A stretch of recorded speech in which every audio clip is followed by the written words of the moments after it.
나는 돌아갈 수 없다는 것을 알고 있었다.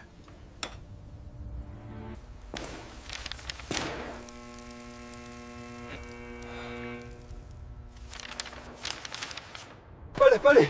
엎드려! 괜찮아. 계속 가자.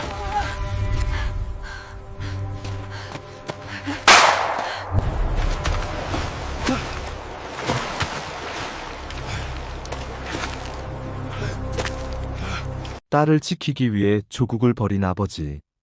프롤로그. 2025년 1월 3일 서울.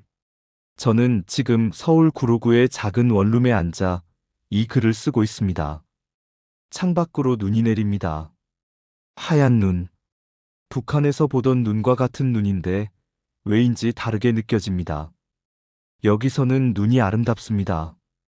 북한에서 눈은 공포였습니다. 추위였습니다. 굶주림이었습니다. 하지만 여기서는 그냥 눈입니다. 제 옆에서 딸이 자고 있습니다. 김은별, 21살, 대학교 2학년. 제가 세상에서 가장 사랑하는 사람입니다. 그리고 제가 조국을 버린 이유입니다. 지금부터 제 이야기를 하겠습니다. 어떻게 평범한 북한 노동자였던 제가 탈북자가 됐는지, 어떻게 17살 딸을 혼자 중국으로 보냈는지, 그리고 어떻게 가족이 다시 만났는지. 일부 평범했던 우리 가족. 저는 1976년 함경북도 청진시에서 태어났습니다. 아버지는 탄광 노동자였습니다. 어머니는 농장원이었습니다.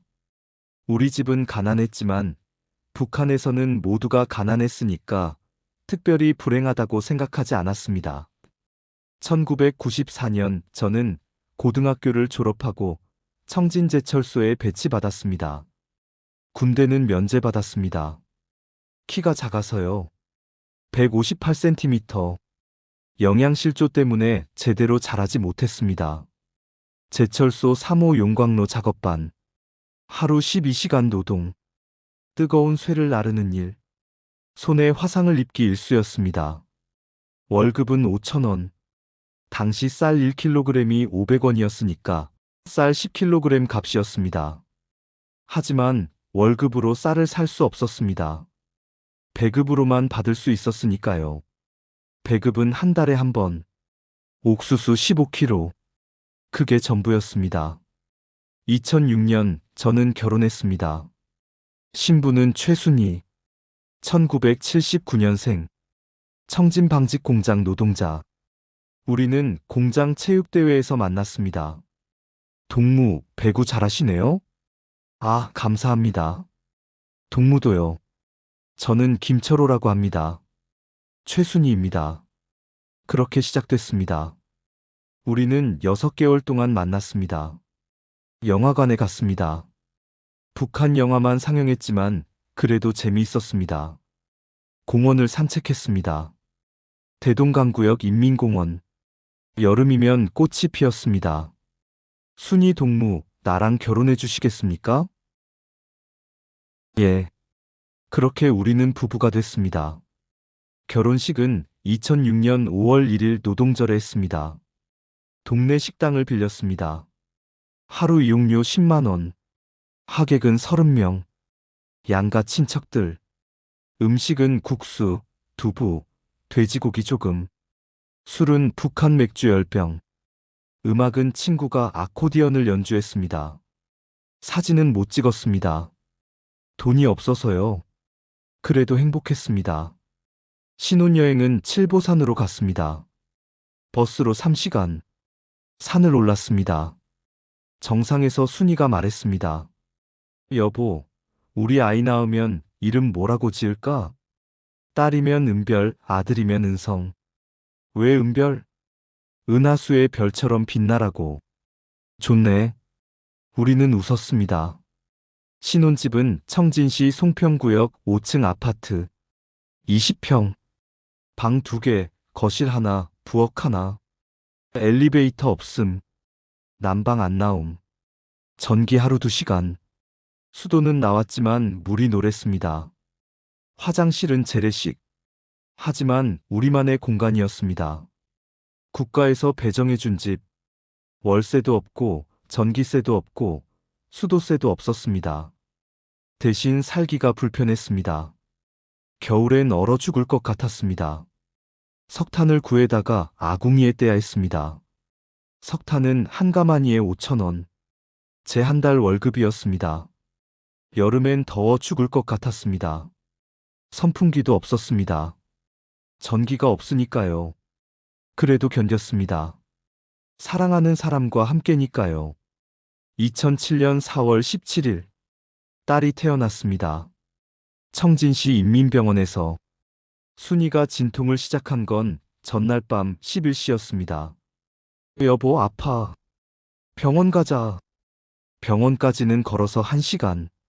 택시는 없었습니다. 순이를 업고 걸었습니다. 밤거리는 어두웠습니다. 가로등이 없었으니까요. 손전등을 켜고 걸었습니다. 병원에 도착했습니다. 산모입니다. 들어오세요. 분만실로 들어갔습니다. 하지만 의사가 없었습니다. 의사 선생님은요? 지금 다른 환자 보고 있어요. 기다리세요. 1시간을 기다렸습니다. 순이는 비명을 질렀습니다. 으악. 여보, 참아. 조금만. 드디어 의사가 왔습니다. 늦어서 죄송합니다. 이제 시작할게요. 그리고 3시간 후, 새벽 5시, 아기 울음소리가 들렸습니다. 으앙, 으앙. 축하합니다. 딸입니다. 딸, 제 딸. 간호사가 아기를 제게 건넸습니다. 작았습니다. 3.2kg.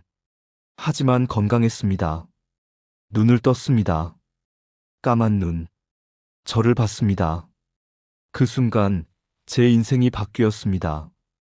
이 아이를 위해서라면 뭐든 하겠다고 다짐했습니다. 이름은 은별, 김은별. 제가 지은 이름입니다. 출생신고를 하러 인민위원회에 갔습니다. 이름이 뭡니까? 김은별입니다. 은별? 특이하네요. 혁명적이지 않은데요. 은하수의 별이라는 뜻입니다. 밝게 빛나라는. 좋습니다. 등록하겠습니다. 그렇게 은별이는 북한 국민이 됐습니다. 은별이는 빨리 자랐습니다. 1살 때 걷기 시작했습니다. 2살 때 말하기 시작했습니다. 아빠. 처음 아빠라고 불렀을 때를 잊을 수 없습니다. 저녁 7시쯤이었습니다. 저는 퇴근해서 집에 왔습니다. 은별이가 제게 뛰어왔습니다. 비틀비틀. 아빠. 심장이 터질 것 같았습니다.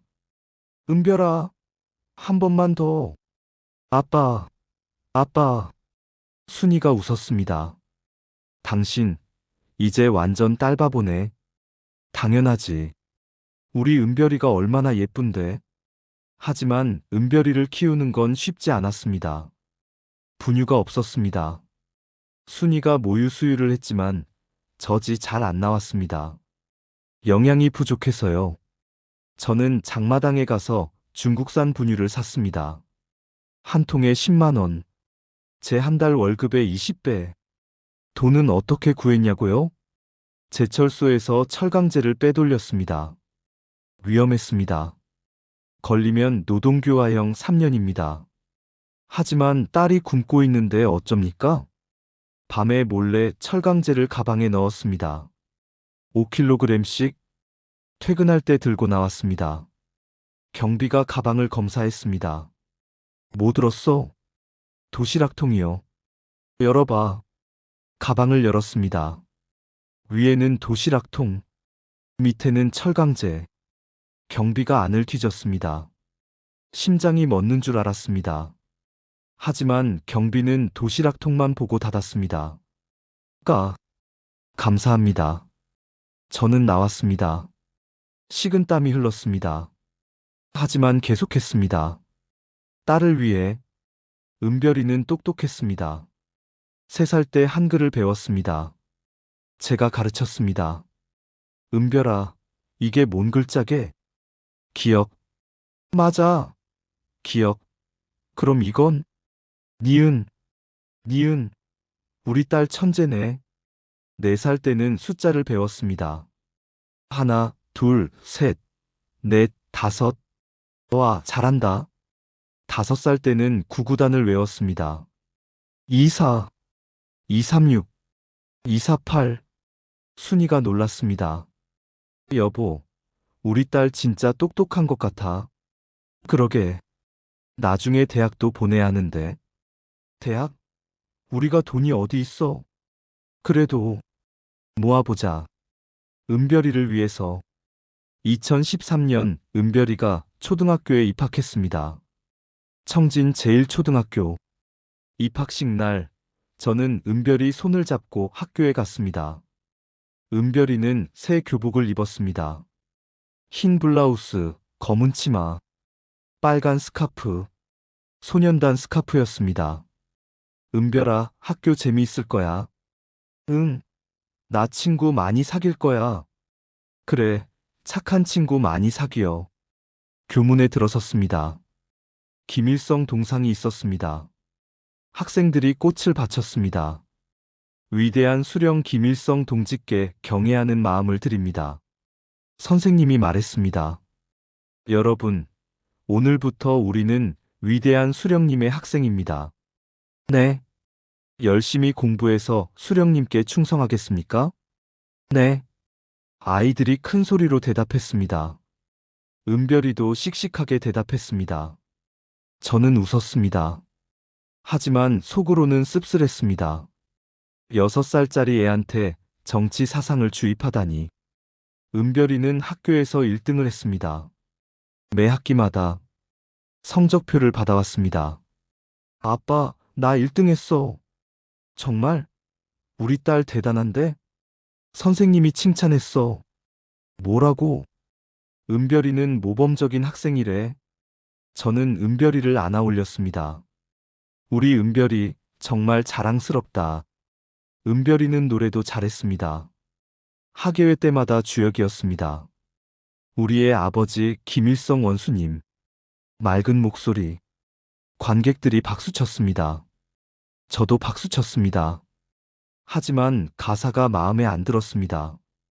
왜 우리 딸이 김일성을 찬양해야 합니까? 하지만 어쩔 수 없었습니다. 북한에서 사는 방법이었으니까요. 2부, 점점 힘들어지는 삶. 2015년부터 배급이 끊겼습니다. 완전히. 제철소에서 일해도 식량을 안 줬습니다. 월급만 줬습니다. 5,000원. 아무 쓸모없는 돈. 동무들 미안하지만 배급이 중단됐습니다. 왜요? 국가 형편이 어렵습니다. 알아서들 해결하십시오. 알아서 해결하라고? 어떻게요? 저는 장마당에서 장사를 시작했습니다.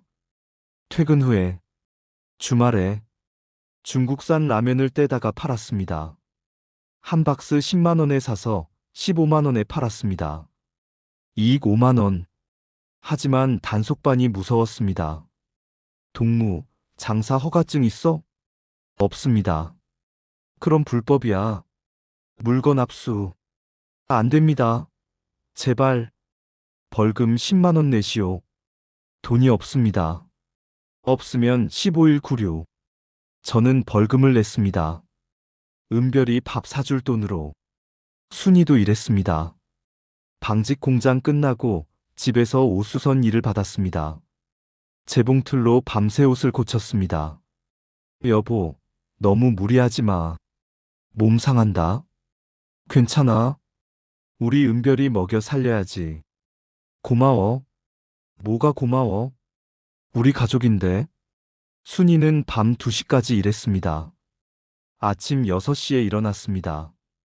4시간만 자고 얼굴이 야위어 갔습니다. 35살인데 45살처럼 보였습니다. 제 잘못이었습니다. 제가 돈을 더 벌어야 하는데. 은별이는 계속 자랐습니다. 10살, 11살, 12살.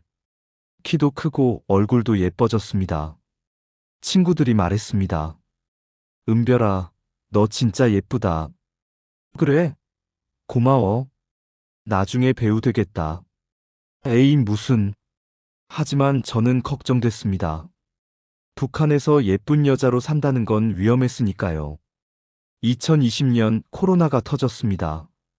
북한은 국경을 완전히 봉쇄했습니다. 중국과의 무역이 끊겼습니다. 장마당에 물건이 안 들어왔습니다. 식량 가격이 폭등했습니다. 쌀 1kg에 7,000원 하던 게 2만 원이 됐습니다.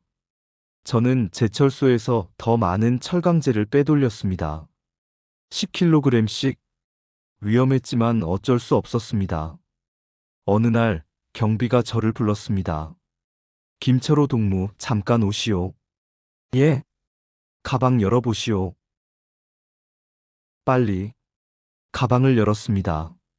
철강제가 보였습니다. 이게 뭐요? 저는 절도죠? 따라오시오. 저는 보위부로 끌려갔습니다. 조사실. 넌 국가 재산을 훔쳤어. 죄송합니다. 3년 노동교화형이야. 제발 한 번만 봐주십시오. 딸? 딸 때문에 국가 재산을 훔쳐? 먹을 게 없어서. 조사관이 담배를 피웠습니다.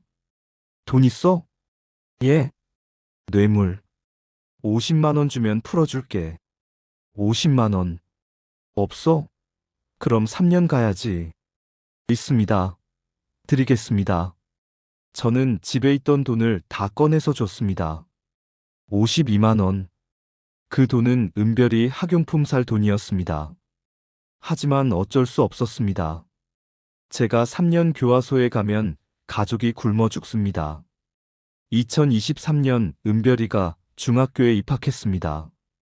청진 제1중학교. 명문입니다. 성적 좋은 학생만 갑니다. 은별이는 초등학교 전교 1등으로 추천받았습니다. 은별아, 축하한다. 고마워, 아빠. 중학교 가서도 열심히 해. 응. 나 대학도 갈 거야. 대학? 어디? 김일성 종합대학. 북한 최고 대학입니다. 우와, 꿈이 크네. 응. 나 과학자 될 거야. 아빠, 엄마 잘 살게 해줄 거야. 눈물이 났습니다. 이렇게 착한 딸을 제대로 먹이지도 못하는 아빠인데. 그런데 중학교에 들어가고 나서 은별이가 달라졌습니다. 더 예뻐졌습니다. 키가 165cm까지 자랐습니다.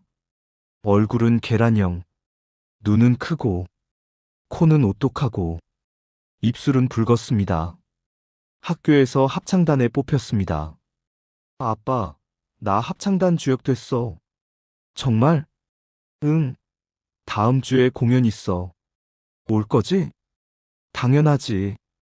2024년 3월 10일 학교 합창 공연이 있었습니다. 저와 순이가 갔습니다. 강당에는 사람이 가득했습니다. 학부모들, 그리고 당 간부들, 박철수 비서도 와 있었습니다. 앞줄에 앉아 있었습니다. 공연이 시작됐습니다. 은별이가 무대에 섰습니다. 흰 드레스를 입고 노래를 불렀습니다. 우리 당의 품속에서 자라난 우리. 목소리가 맑았습니다. 관객들이 박수쳤습니다. 저도 박수쳤습니다. 하지만 박철수 비서를 봤습니다. 그의 눈빛, 은별이를 보는 눈빛, 소름이 돋았습니다. 저 눈빛은 욕망의 눈빛이었습니다. 공연이 끝나고 집에 왔습니다.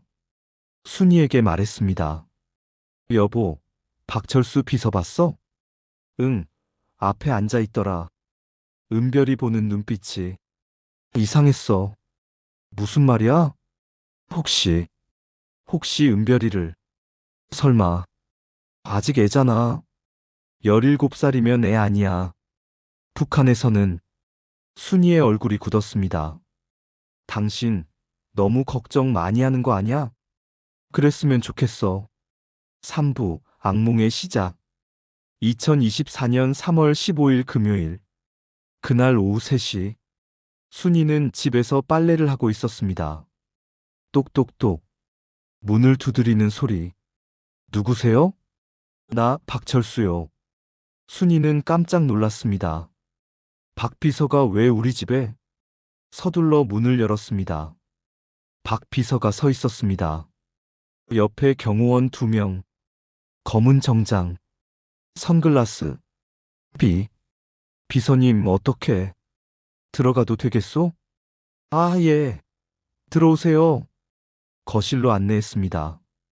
박 비서가 소파에 앉았습니다. 담배를 꺼내 물었습니다. 라이터로 불을 붙였습니다. 연기를 내뿜었습니다. 동무, 딸이 있지? 예, 있습니다. 이름이 뭐요? 은별입니다. 은별. 예쁜 이름이네. 감사합니다.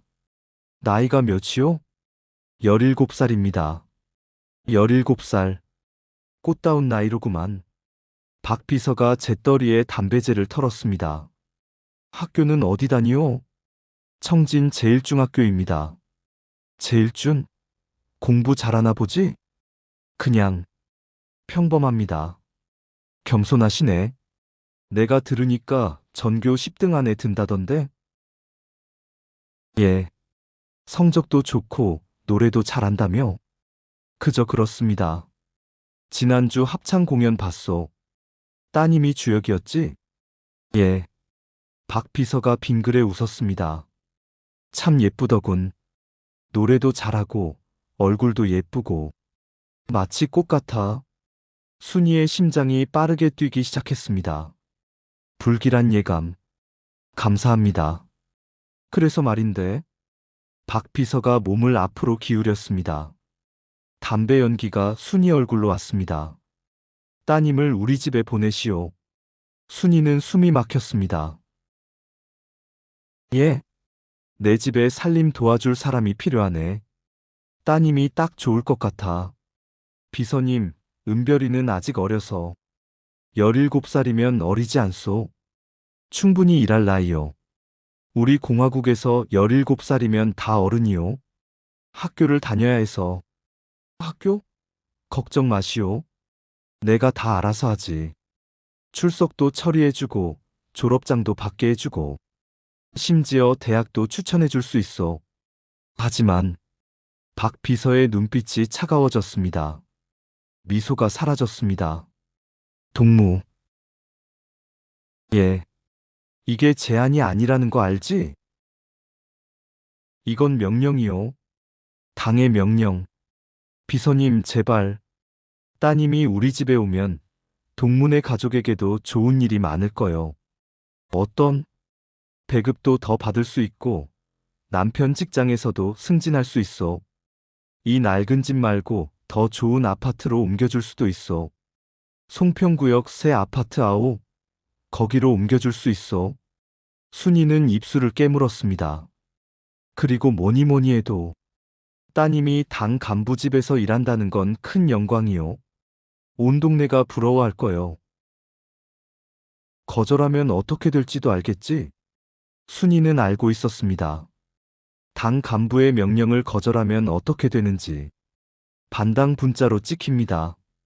남편은 직장에서 쫓겨납니다. 배급도 끊깁니다. 아파트에서도 쫓겨납니다. 심하면 정치범 수용소로 갑니다. 어떻게 하겠소? 박 비서가 물었습니다. 담배를 한 모금 빨았습니다. 대답하시오. 순이의 목에서 말이 나오지 않았습니다. 비서님, 시간을 조금만 주시면. 시간? 얼마나? 일주일만. 은별이한테 얘기하고 준비하고. 박 비서가 생각했습니다. 좋소. 일주일 드리겠소. 감사합니다. 다음 주 금요일 3월 22일까지 따님을 우리 집으로 보내시오. 주소는 아시오? 예, 압니다. 우리 집은 대동강구역 창전거리 15번 저택이요. 금요일 오후 5시까지 보내시오. 예. 박 비서가 일어났습니다. 현관으로 걸어가면서 말했습니다. 참, 이 일 남편한테 말하지 마시오. 예. 남편이 알면 괜한 소동 피우자소. 조용히 보내는 게 좋소. 여자들끼리 해결할 일이요. 하지만 이건 충고요. 남편한테 말해서 소동 피우면 그땐 내가 가족 전체를 처리할 수밖에 없소. 알겠소? 일주일 후에 봅시다. 박 비서가 나갔습니다. 경호원들도 따라 나갔습니다. 문이 닫혔습니다. 순이는 그 자리에 주저앉았습니다. 손이 떨렸습니다. 온몸이 떨렸습니다. 신음이 나왔습니다. 은별이, 우리 은별이, 눈물이 쏟아졌습니다. 은별이가 학교에서 돌아온 건 오후 6시였습니다. 엄마 다녀왔어. 응. 엄마 왜 그래? 얼굴이 안 좋아. 아니야, 괜찮아. 정말? 응. 은별아, 방에 가서 쉬어. 알았어. 은별이는 자기 방으로 갔습니다. 순이는 거실에 앉아 있었습니다. 어떡하지? 어떡하지? 은별이를 보내야 하나? 박 비서한테? 그 사람이 은별이를 어떻게 할지 뻔합니다. 살림을 도와준다? 거짓말입니다. 성놀이개로 쓸 겁니다. 그리고 질리면 버릴 겁니다. 아니면 다른 권력자한테 넘길 겁니다. 은별이 인생이 끝납니다. 하지만 거절하면 우리 가족이 끝납니다. 저녁 7시. 저는 퇴근해서 집에 도착했습니다. 계단을 올라갔습니다. 1층, 2층, 3층, 4층, 5층. 문을 열었습니다. 다녀왔습니다. 대답이 없었습니다. 이상했습니다. 평소 같으면 은별이가 뛰어나왔을 텐데. 여보, 은별아. 거실로 들어갔습니다. 순이가 소파에 앉아 있었습니다. 얼굴이 새하얗게 질려 있었습니다. 눈은 충혈돼 있었습니다. 울었나 봅니다. 여보. 저는 순이 어깨를 잡았습니다. 무슨 일이야? 왜 이래? 순이가 천천히 고개를 돌렸습니다. 당신, 왜 그래? 무슨 일 있어? 다쳤어? 오늘 집에. 응? 손님이 왔어. 누가? 순이가 떨리는 목소리로 말했습니다. 박철수 비서님이. 제 심장이 멎었습니다. 순이는 모든 걸 말했습니다. 박 비서가 온 것, 은별이를 자기 집으로 보내라고 한 것, 일주일 안에 보내라고 한 것, 거절하면 가족 전체가 위험하다고 한 것. 저는 듣는 동안 주먹을 쥐었습니다. 손톱이 손바닥에 박혔습니다. 피가 났습니다. 이 계자식이. 저는 일어났습니다. 내가 그 새끼를 죽여버리겠어. 당신. 순이가 저를 붙잡았습니다. 진정해. 그러면 우리 다 죽어. 하지만 은별이를. 나도 알아. 하지만 어쩔 수 없잖아.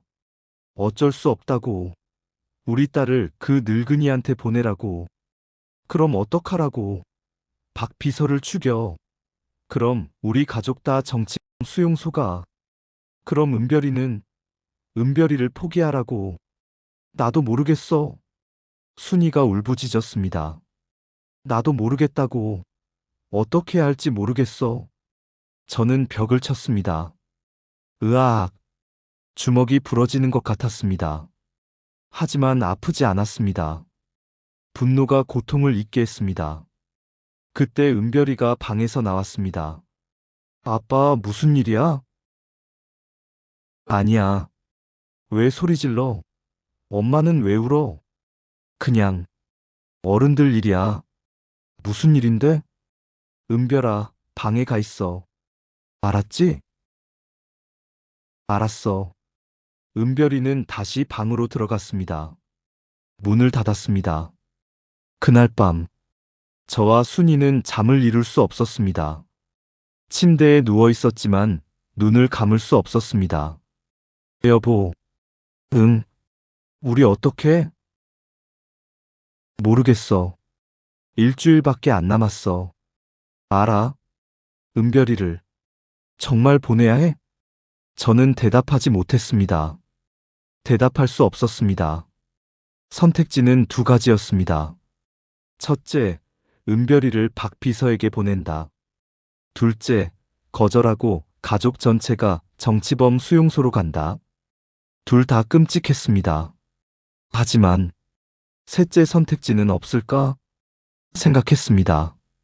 생각하고 또 생각했습니다. 그리고 떠올랐습니다. 탈북. 다음 날 아침 3월 16일 토요일, 저는 일찍 일어났습니다. 순이에게 말했습니다. 나 좀 다녀올게. 어디? 그냥 바람 좀 쐬고. 당신 혹시 걱정 마. 괜찮아. 저는 집을 나섰습니다. 청진시장으로 향했습니다. 청진장마당. 아침 8시부터 사람들로 붐볐습니다.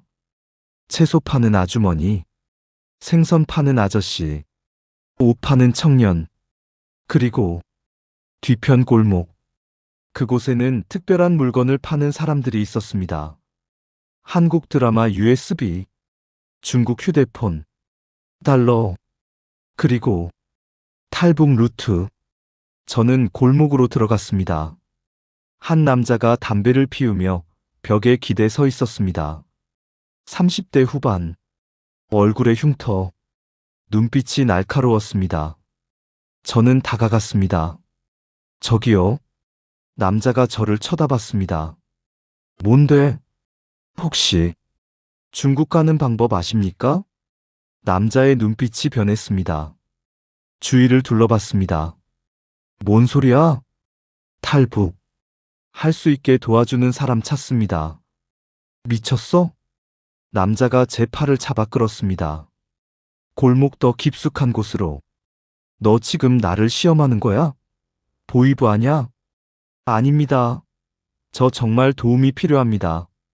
왜 나한테 그래? 시장에서 당신이 그런 일 한다고 들었습니다. 누구한테? 말할 수 없습니다. 하지만 제발 도와주세요. 남자가 한숨을 쉬었습니다. 담배를 한 모금 빨았습니다. 돈은 있어? 얼마나 필요합니까?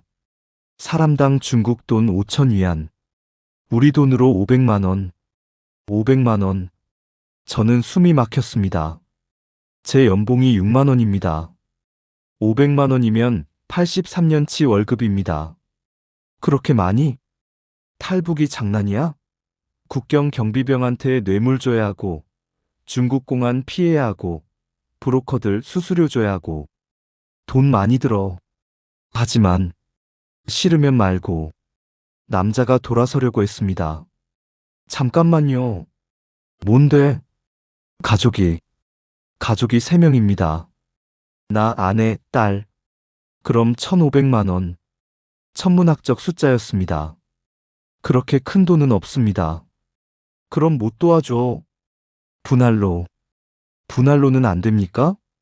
남자가 비웃었습니다. 여기가 은행이야? 분할? 웃기지 마. 제발입니다. 저는 무릎을 꿇었습니다. 골목 바닥에 딸을 살려야 합니다. 일어나. 사람들 보잖아. 제발 도와주십시오. 남자가 저를 일으켜 세웠습니다. 무슨 일인데 그래?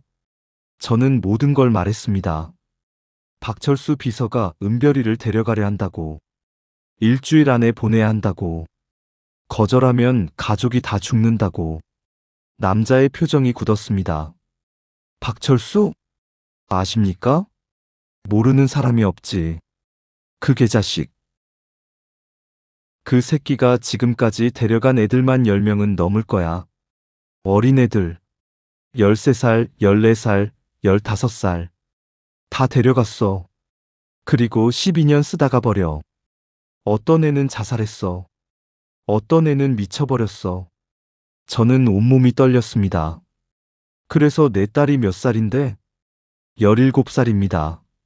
17살. 딱 저 새끼가 좋아할 나이네. 도와주십시오. 남자가 담배를 바닥에 던졌습니다. 발로 비볐습니다. 좋아. 딱 하나만 도와줄게. 정말입니까? 단 딸만. 예. 돈이 없다며? 그럼 딸만 먼저 보내. 너희 부부는 나중에 돈 모아서 와. 하지만 딸 혼자서는 다른 방법 없어. 딸은 내가 다음 주까지 중국으로 빼줄게. 안전하게. 그리고 한국까지 데려다 줘. 한국? 응. 중국에서 라오스 거쳐서 태국 가고, 태국에서 한국 가는 루트야. 우리가 운영하는 루트. 안전해. 3개월이면 한국 도착해. 정말 안전합니까? 100% 안전한 건 없어. 하지만 우리가 지금까지 보낸 사람 중에 90%는 성공했어. 10%는 중국 공안한테 걸려서 북송됐지. 근데 그건 운이야. 조심하면 괜찮아. 90% 성공, 10% 실패. 실패하면 북송. 북송되면 정치범 수용소. 정치범 수용소는 곧 죽음. 하지만 여기 남아서 박철수에게 보내지는 것보다는 나았습니다. 알겠습니다. 하겠습니다. 좋아. 돈은? 지금은 50만 원 있습니다. 딸 1명 보내는데 500만 원인데 집에 있는 거 다 팔겠습니다. 텔레비전, 냉장고, 자전거. 다 팔면 200만 원은 될 겁니다. 그래도 300만 원 부족한데? 나머지는 제가 몸으로 갚겠습니다.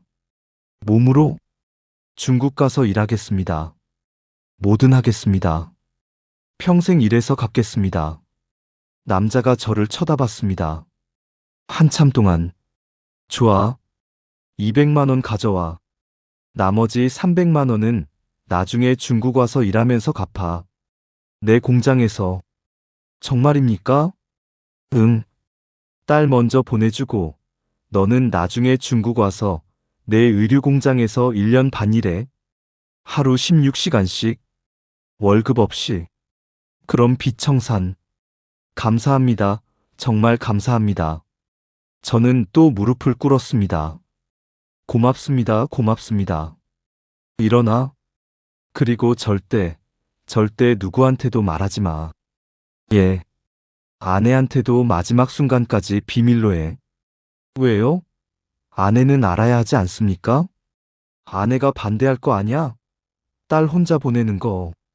그럼 일 틀어져. 그냥 당일날 데리고 와. 설명은 그때 해.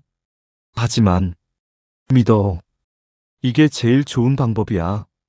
내가 이 일 10년 했어. 경험으로 말하는 거야. 아내가 미리 알면 마음 약해져서 못 보내. 그럼 딸 박철수한테 끌려가. 그게 더 나아? 아닙니다. 그럼 내 말대로 해. 알겠습니다. 좋아. 이번 주 일요일 3월 20일 밤 10시. 여기로 와. 딸 데리고. 그리고 돈 200만 원 가져와. 예. 그리고 딸한테도 미리 말하지 마. 당일날 말해. 예. 안 그러면 딸이 학교에서 친구들한테 말할 수도 있어. 나 다음 주에 중국 간대. 그럼 친구가 선생님한테 말하고 선생님이 보위부에 신고하고 끝이야. 알겠어? 알겠습니다. 남자가 제 어깨를 두드렸습니다. 힘내. 딸 꼭 살릴 거야. 그리고 너희도 나중에 꼭 와. 가족이 다시 만날 수 있을 거야. 감사합니다. 저는 집으로 돌아왔습니다. 가슴이 두근거렸습니다. 희망이 생겼습니다. 은별이를 살릴 수 있습니다. 집으로 돌아오는 길. 저는 계획을 세웠습니다. 일요일까지 4일. 4일 안에 200만 원을 모아야 합니다. 집에 있는 걸 다 팔아야 합니다. 3월 16일 토요일 오후. 저는 텔레비전을 팔러 나갔습니다. 14인치 흑백 텔레비전. 20년 된 중국산. 고장 안 나고 잘 나왔습니다. 장마당에 갔습니다. 아저씨, 텔레비전 삽니까? 어디 봅시다. 아저씨가 텔레비전을 켰습니다. 화면이 나왔습니다. 작동은 되네요. 얼마 받을 겁니까? 50만 원이요. 50만 원? 너무 비싼데요. 30만 원. 40만 원만 주세요. 35만 원. 마지막입니다. 38만 원은 안 됩니까? 38만 원? 좋습니다. 38만 원을 받았습니다. 3월 17일 일요일, 냉장고를 팔았습니다. 120리터 소형 냉장고. 중국산. 5년 됐지만 상태 좋았습니다. 이 냉장고 얼마예요? 60만 원입니다. 너무 비싼데. 50만 원 주겠습니다. 55만 원만 주세요. 알겠습니다. 55만 원. 55만 원을 받았습니다. 순이가 물었습니다. 당신, 왜 냉장고까지 팔아? 돈이 좀 급하게 필요해서. 무슨 돈? 나중에 얘기할게. 당신, 설마 박 비서한테 뇌물 주려고? 아니야. 그럼 뭐야? 왜 집에 있는 거 다 팔아? 여보, 나만 믿어줘. 곧 알게 될 거야. 당신. 순이는 불안한 표정이었지만 더 이상 묻지 않았습니다. 3월 18일 월요일, 자전거 2대를 팔았습니다. 제 거랑 순이 거. 한 대당 15만 원, 총 30만 원. 순이 금반지를 팔았습니다. 결혼할 때 제가 사준 거였습니다. 24K 순금. 5돈. 여보, 미안한데 이것도 팔아야 할 것 같아. 순이가 손가락에서 반지를 빼줬습니다. 좋아. 필요하면 써. 고마워. 괜찮아. 금반지보다 우리 가족이 더 중요하지. 50만 원을 받았습니다. 제 시계를 팔았습니다. 중국산 손목시계. 10년 됐습니다. 10만 원. 이불 2채를 팔았습니다. 한 채당 7만 원. 14만 원. 식기, 냄비, 프라이팬을 팔았습니다. 8만 원. 옷가지를 팔았습니다. 5만 원. 3월 19일 화요일, 총 210만 원이 모였습니다. 텔레비전 38만 원, 냉장고 55만 원, 자전거 30만 원, 금반지 50만 원, 시계 10만 원, 이불 14만 원, 식기 8만 원, 옷 5만 원, 합계 210만 원.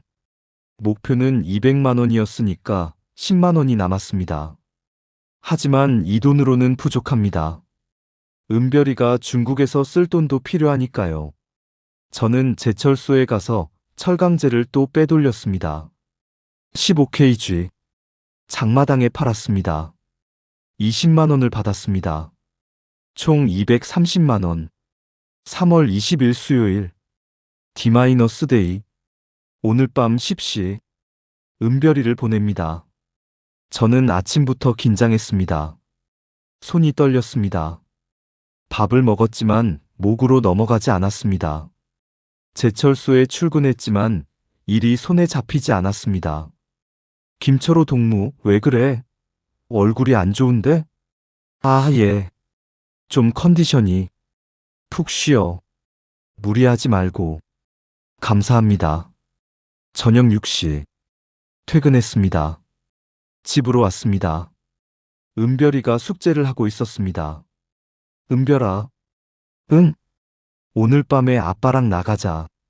어디? 그냥 산책. 밤에? 왜? 아빠랑 단둘이 얘기 좀 하고 싶어서. 무슨 얘기? 나중에. 알았어. 은별이는 다시 숙제에 집중했습니다. 저는 은별이를 봤습니다. 열심히 연필로 뭔가 쓰고 있는 모습. 혀를 살짝 내밀고 집중하는 모습. 귀여웠습니다. 사랑스러웠습니다. 오늘이 마지막일지도 모릅니다. 이렇게 은별이와 함께 있는 게. 저녁 9시. 순이가 잠자리에 들었습니다. 저는 거실에 앉아 있었습니다. 시계를 봤습니다. 9시 15분, 9시 30분, 9시 45분, 10시가 다가왔습니다. 저는 은별이 방으로 갔습니다. 문을 두드렸습니다. 은별아. 응? 이제 나가자. 지금? 응. 은별이가 나왔습니다. 점퍼를 입었습니다. 엄마한테 말해야 하지 않아? 조용히 가자. 엄마 깨우지 말고. 왜? 그냥. 우리는 조용히 현관문을 열었습니다. 밖으로 나왔습니다. 문을 닫았습니다. 계단을 내려갔습니다. 1층, 2층, 3층, 4층, 5층. 밤 공기가 차가웠습니다. 3월 말인데도 추웠습니다. 은별이가 물었습니다. 아빠, 정말 어디 가는 거야? 조금만 참아. 곧 알게 될 거야. 우리는 시장으로 걸어갔습니다. 밤 10시. 시장은 한산했습니다. 가게들은 다 문을 닫았습니다. 가로등도 없어서 어두웠습니다. 손전등을 켜고 걸었습니다. 뒤편 골목으로 갔습니다. 브로커가 기다리고 있었습니다. 담배를 피우며. 왔구나. 예. 돈은? 가방에서 돈을 꺼냈습니다. 210만 원. 브로커가 세어봤습니다. 좋아. 10만 원 더 줬네. 은별이가 중국에서 쓸 돈입니다. 알았어. 딸한테 줄게. 브로커가 은별이를 봤습니다. 이 애가 은별이야? 예. 이름이 뭐니? 은별이요. 나이는? 17살입니다. 겁 많아? 아니요. 괜찮아요. 좋아. 용감한 애네. 그럼 잘 됐어. 은별이가 저를 봤습니다.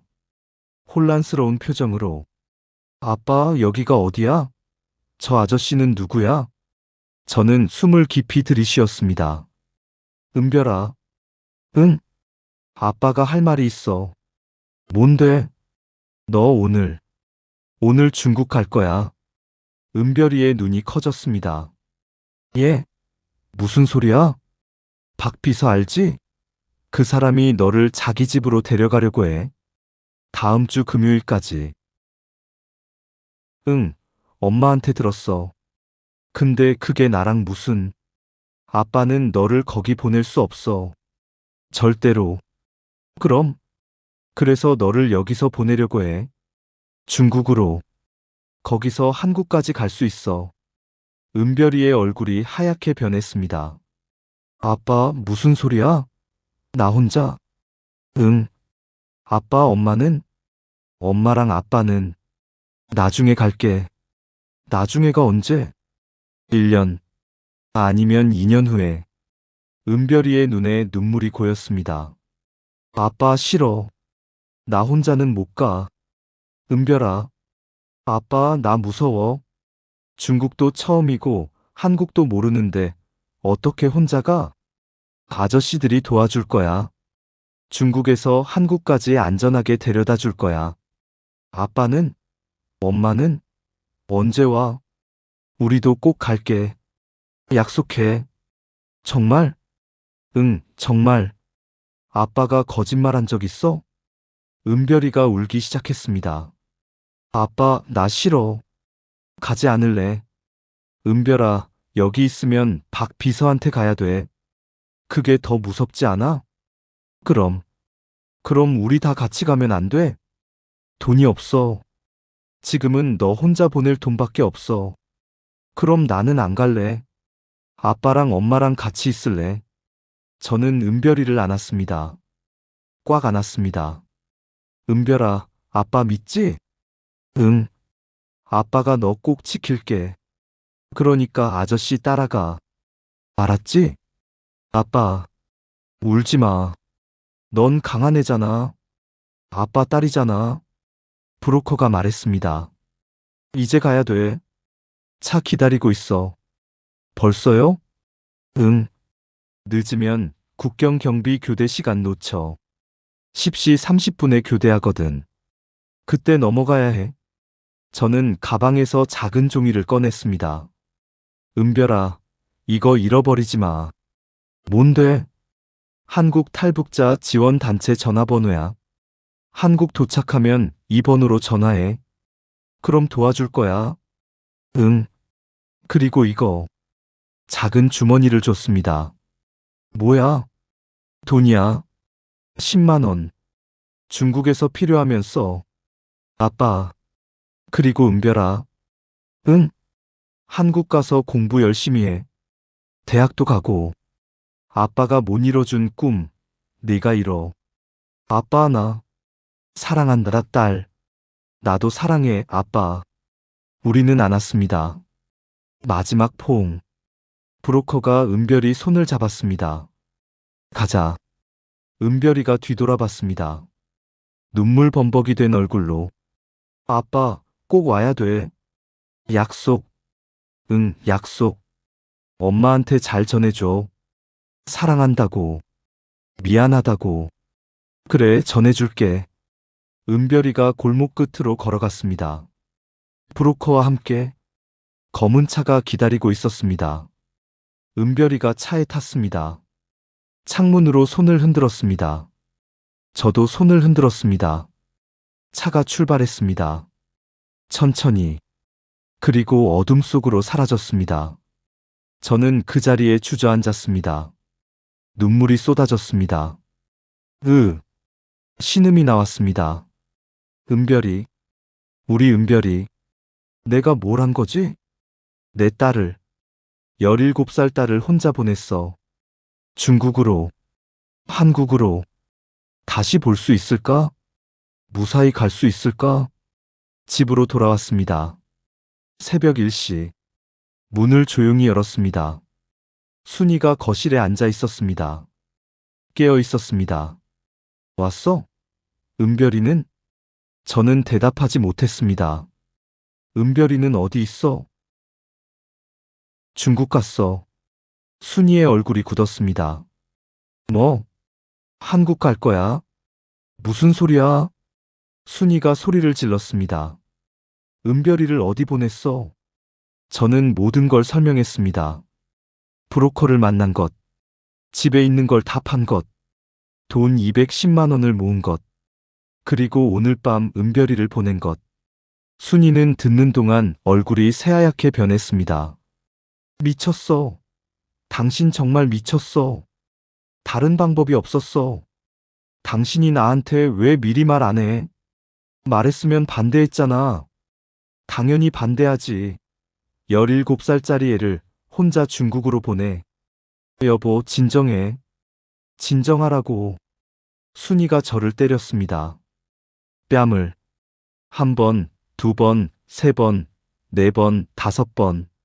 저는 맞았습니다. 맞을 자격이 있었으니까요. 당신이 어떻게 그럴 수 있어? 우리 은별이를, 우리 딸을. 순이가 바닥에 주저앉아 울었습니다. 은별이, 우리 은별이. 저도 무릎을 꿇고 울었습니다. 미안해. 정말 미안해. 미안하면 돼. 은별이가 어디 있는지도 모르는데. 중국에 있어. 브로커가 안전하게 데려다 준다고 했어. 브로커 말을 믿어. 그놈들이 은별이를 팔아먹으면 어떡해. 그런 일 없을 거야. 어떻게 알아? 모르겠어. 하지만 믿을 수밖에 없어. 우리는 그날 밤 내내 울었습니다. 3월 21일 목요일. 아침에 박 비서한테서 전화가 왔습니다. 동무, 나 박철수야. 예. 오늘이 목요일인데 내일 금요일까지 딸 보내기로 했지? 예. 준비 잘 되고 있나? 그게. 비서님. 왜? 무슨 문제라도? 딸이 아픕니다. 아파? 뭐가? 갑자기 열이 나고 기침을 해서. 병원 안 데려갔어? 데려갔는데 독감이래요. 일주일은 쉬어야 한답니다. 독감? 3월에? 예. 환절기라. 박 비서가 한숨을 쉬었습니다. 그래? 그럼 어쩔 수 없지. 나으면 그때 보내. 예, 감사합니다. 다음 주까지는 꼭 보내. 알았지? 예. 전화를 끊었습니다. 일주일을 벌었습니다. 하지만 일주일 후에는 그때쯤이면 은별이가 중국 국경을 넘었기를 바랄 뿐입니다. 3월 22일. 브로커에게 연락했습니다. 은별이는 잘 가고 있습니까? 지금 국경 지역에 있어. 오늘 밤 두만강 넘을 거야. 위험하지 않습니까? 항상 위험해. 하지만 경비병한테 뇌물 줬어. 10시에 순찰 안 돌기로 했어. 꼭 연락 주세요. 알았어. 3월 23일 새벽 2시. 브로커에게서 연락이 왔습니다. 넘었어. 중국 들어갔어. 정말입니까? 응. 지금 단둥에 있어. 안전해. 저는 전화기를 쥐고 울었습니다. 감사합니다. 정말 감사합니다. 이제 거기서 한 달 있다가 남쪽으로 내려갈 거야. 한 달이요? 응. 중국 공안 피하려면 시간을 두고 움직여야 해. 알겠습니다. 그리고 너 언제 올 거야? 최대한 빨리 가겠습니다. 빨리 와.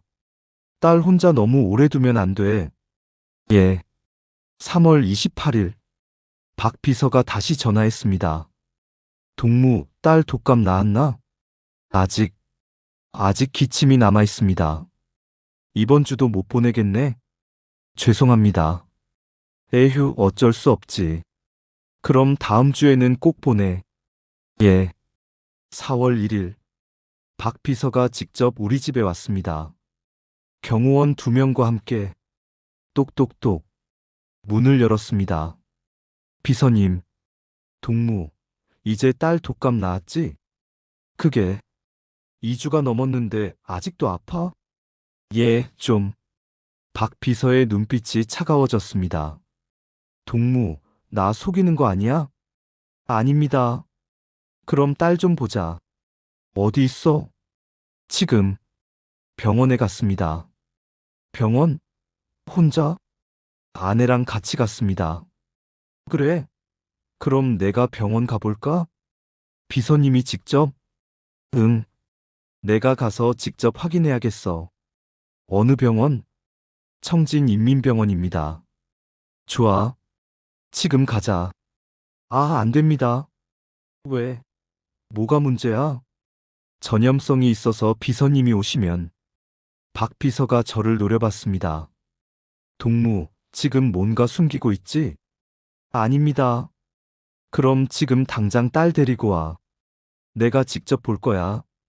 비서님, 1시간 준다. 1시간 안에 딸 데리고 오지 않으면 내가 보위부에 신고할 거야. 탈북 시도 의심으로. 비서님, 제발. 1시간.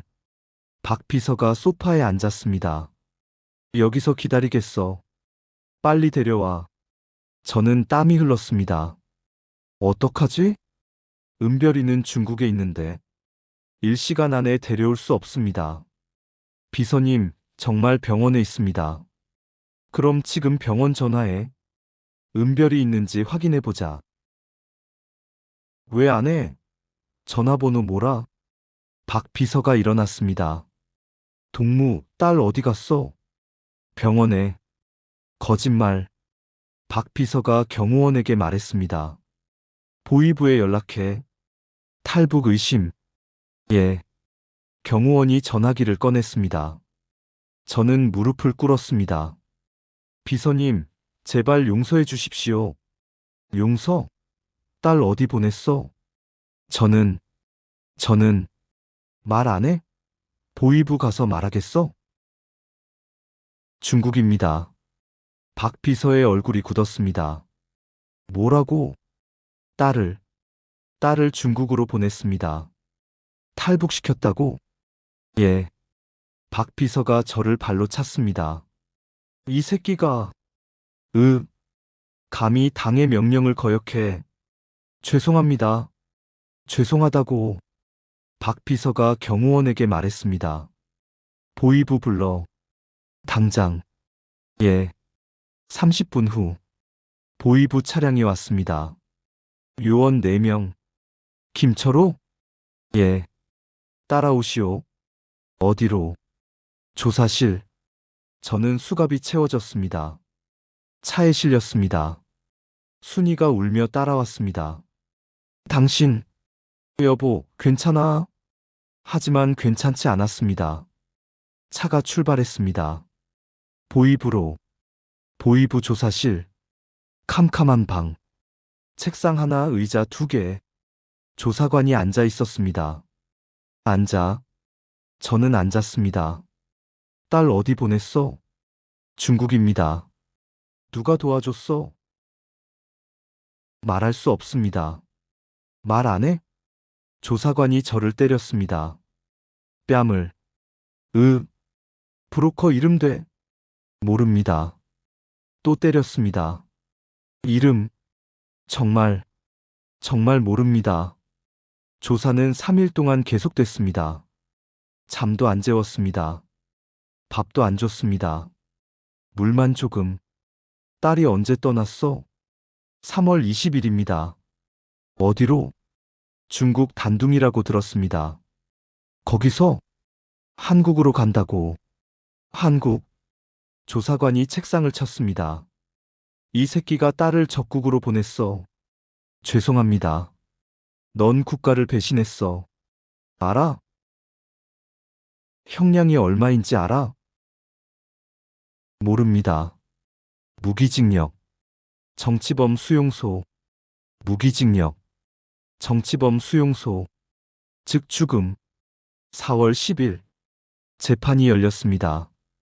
판사, 검사만 있었습니다. 변호사도 없었습니다. 방청객도 없었습니다. 판사가 판결문을 읽었습니다.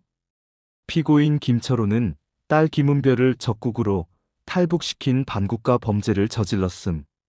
형량은 정치범 수용소 무기징역. 피고인 최순희는 남편의 범죄를 방조한 죄로 정치범 수용소 15년. 항소할 수 없었습니다. 그냥 받아들여야 했습니다. 4월 20일. 우리는 트럭에 실렸습니다. 수용소로 가는 트럭. 함경북도 산골짜기. 5시간을 갔습니다. 도착했습니다. 정치범 수용소 제15호. 철조망. 망루. 전기 펜스. 개 짖는 소리. 총 든 경비병. 하차. 우리는 트럭에서 내렸습니다. 저는 남자 수용동으로.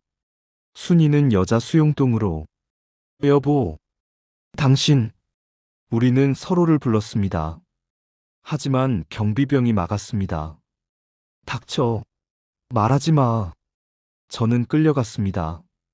순이의 울음소리가 멀어졌습니다. 최종부 마이너스 탈출과 제외. 수용소 생활. 지옥이었습니다. 새벽 4시 기상. 5시 작업 시작. 밤 10시까지 노동. 탄광에서 석탄 캐기. 하루 할당량 12kg. 못 채우면 매 맞습니다. 식사는 하루 2끼. 옥수수죽 한 그릇. 모래와 돌이 섞여 있습니다. 잠은 판자 위에서. 이불 없이. 겨울엔 얼어 죽습니다. 매일 23명씩 죽습니다. 6개월이 지났습니다. 2024년 10월. 저는 살이 빠져 뼈만 남았습니다. 몸무게 45kg. 원래 65kg였는데 어느 날 순위를 봤습니다. 멀리서 여자 수용자들이 지나갔습니다. 순이가 있었습니다. 머리는 짧게 잘렸고 얼굴은 흑투성이, 살은 빠져서 해골 같았습니다. 여보. 저는 소리쳤습니다. 순이가 돌아봤습니다. 눈이 마주쳤습니다. 순이가 울었습니다. 저도 울었습니다. 움직이지 마. 경비병이 총을 겨눴습니다. 저는 멈췄습니다. 순이는 끌려갔습니다. 그게 마지막이었습니다.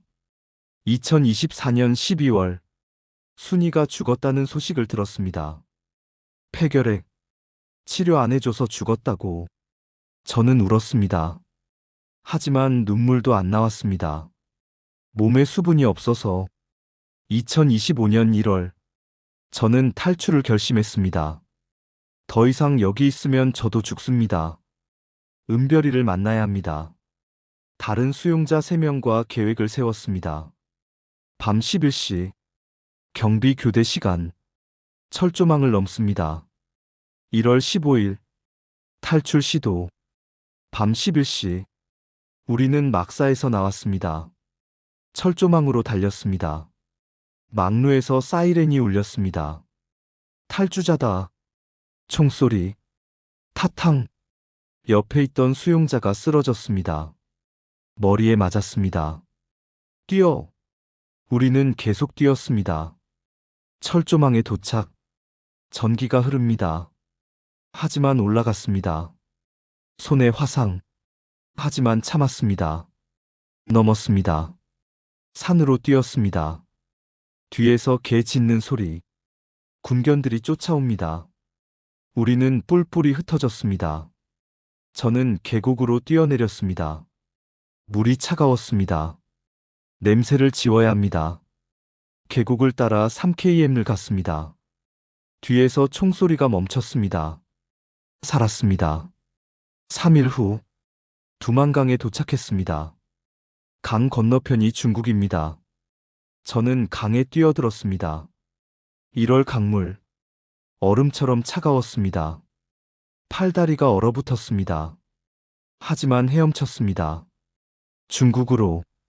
은별이에게로. 중국 단둥. 브로커를 찾았습니다. 은별이 보낸 사람 아십니까?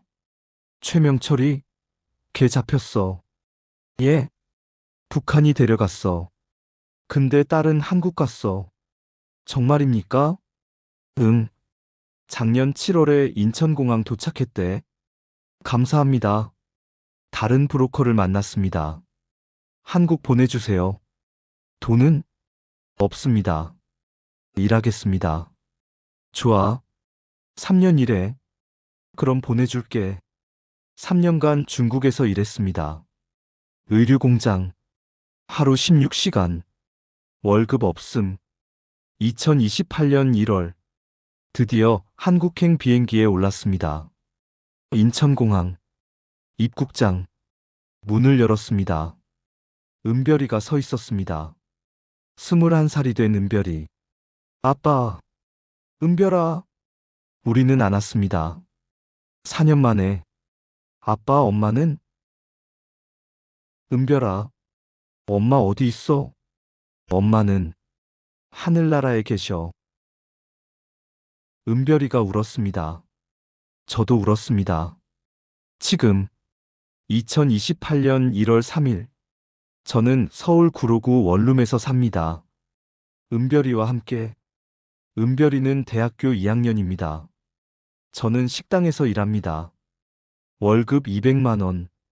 우리는 가난합니다. 하지만 자유롭습니다. 순이는 없지만 은별이는 살았습니다. 그것으로 충분합니다. 여러분께 묻습니다. 만약 여러분이라면 어떻게 하셨겠습니까? 딸을 지키기 위해 모든 걸 버릴 수 있습니까? 저는 버렸습니다. 후회하지 않습니다. 딸을 살렸으니까요. 북한에는 지금도 수많은 딸들이 있습니다. 그들을 기억해 주세요. 기도해 주세요. 감사합니다.